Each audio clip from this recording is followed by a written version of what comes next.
hadith azim. Recherchez la traduction, car j'ai traduit comme j'ai pu. Vous trouverez mieux, incha'Allah ta'ala.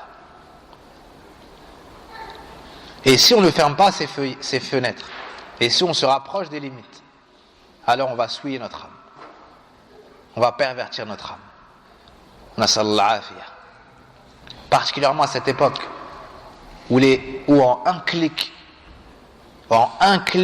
toutes les fenêtres sont ouvertes. En un clic, la personne elle a accès à la poubelle du monde entier. En un clic, la personne elle peut suer son âme après l'avoir préservée pendant des années. En un clic, son enfant peut s'égarer après avoir eu de lourdes difficultés pour l'éduquer et le mettre sur le droit chemin. En un clic, il peut souiller son âme et pervertir tout ce qui a été réformé pendant 10 ans. En un clic, la femme, elle peut s'égarer. En un clic, l'homme, il peut s'égarer. Subhanallah. Jadis, pour avoir accès à certaines choses, il fallait vraiment le vouloir, il fallait faire beaucoup d'efforts et transgresser, laisser passer d'une fenêtre à une autre, laisser une fenêtre après une autre. Mais au jour d'aujourd'hui, le mal, il vient à toi, chez toi. La mauvaise fréquentation, elle atteint le salon de la personne et elle y dépose toutes ses souillures. En un groupe, la personne, elle rentre dans un groupe, elle fait une connaissance, ou elle prend un numéro, ou elle clique sur une touche, sur un clavier, et elle se retrouve dans le mal, dans l'obscurité des péchés. Les poings, les pieds liés, comme si elle n'avait connu que le haram, que les passions, elle n'arrive pas à s'en défaire. Plus elle vient, l'âme qui saigne, et elle pleure, et elle dit, je suis dans le haram, j'arrive pas à en sortir. J'ai mal au cœur, j'arrive pas à me soigner. Mais subhanallah, t'étais en paix, t'étais en sécurité, t'étais chez toi. T'étais dans le bien, t'étais dans le khair, t'étais dans le tawhid, t'étais dans le sunnah, t'étais dans ton foyer. T'étais préservé. Qui t'a demandé d'ouvrir ces fenêtres, de déverrouiller ces verrous? Et te voilà maintenant dans l'obscurité, dans le mal. Ton âme saigne, ton cœur coule. Tu te plains de ta propre personne et de ton mal-être. À l'image de celui qui s'est jeté dans la mer et il ne savait pas nager. Et il dit aux autres, pourquoi vous m'abandonnez? À l'image de celui que tu as jeté, poings et pieds liés, et tu le jettes dans la mer et tu dis, fais bien attention à ne pas te noyer ou à te mouiller. Subhanallah. Subhanallah. On se fait du mal à nous-mêmes.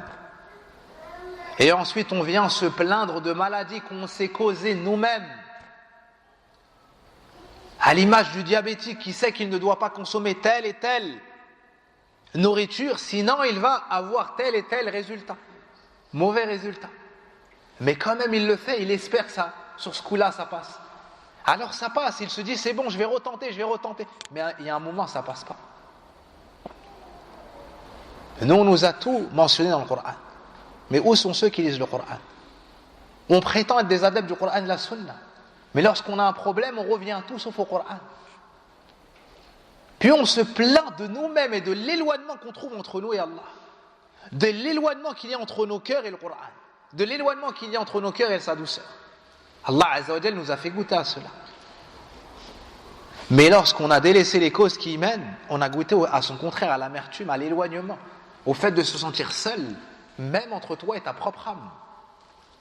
Et lisez Ad-Dawa d'Ibn al-Qayyim rahimahullah ta'ala après le Coran, et vous verrez comment est-ce qu'il décrit cette punition infligée à l'âme de la personne suite au péché commis. Subhanallah, wa inna lillahi wa inna ilayhi raji'un.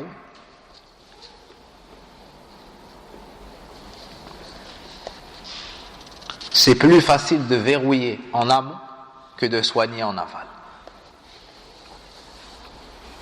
Et qu'Allah fasse miséricorde à celui qui aura un simple téléphone pour pouvoir être joignable, pour pouvoir appeler, envoyer un message et le lire, et qui n'a pas suivi cette technologie qui a ouvert de nombreuses fenêtres.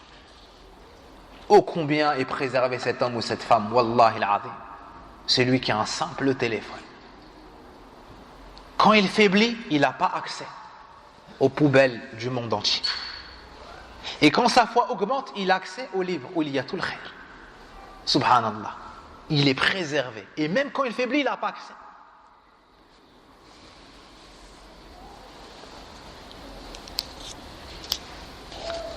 La personne se fatigue pendant des années pour éduquer son âme et la purifier. Mais un court laps de temps peut suffire à mettre à l'eau tous ses efforts. Subhanallah.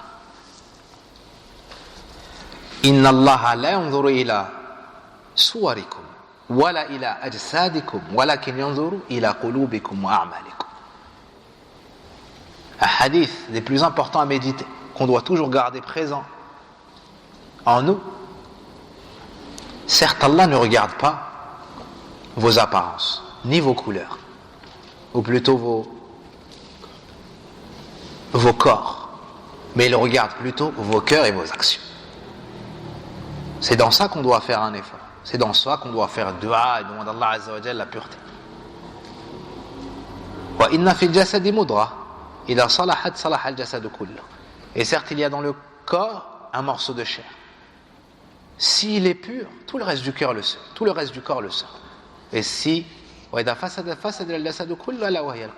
s'il est corrompu, tout le reste du corps le sera. Ce n'est autre que le cœur. Il ne faut pas sacrifier ni mettre en péril le din et le cœur et l'âme. Des fois, il n'y a pas le choix, tu dois sacrifier des choses. Il y a des ordres de priorité d'importance. Ne mets pas ta religion en péril, en danger, c'est la chose la plus importante que tu possèdes. C'est la chose la plus précieuse que tu as. Des fois, tu dois faire des choix. Ne mets jamais ton dîn, ton âme en péril. Sauve-la parce qu'Allah Azza wa Jal t'a mentionné dans le Coran, t'a orienté. Ce vers quoi il t'a orienté? Le repentir, le dhikr, l'istighfar, le dua, al-amal salih, le repentir, la lecture du Coran, et ainsi de suite. Ne la mets pas en péril. Ne joue pas avec ce iman-là, avec ce nafs. Car ce nafs, c'est une amana auprès de toi, et tu l'as pour un temps déterminé, puis viendra un jour où tu seras jugé. Et le contenu en sera dévoilé.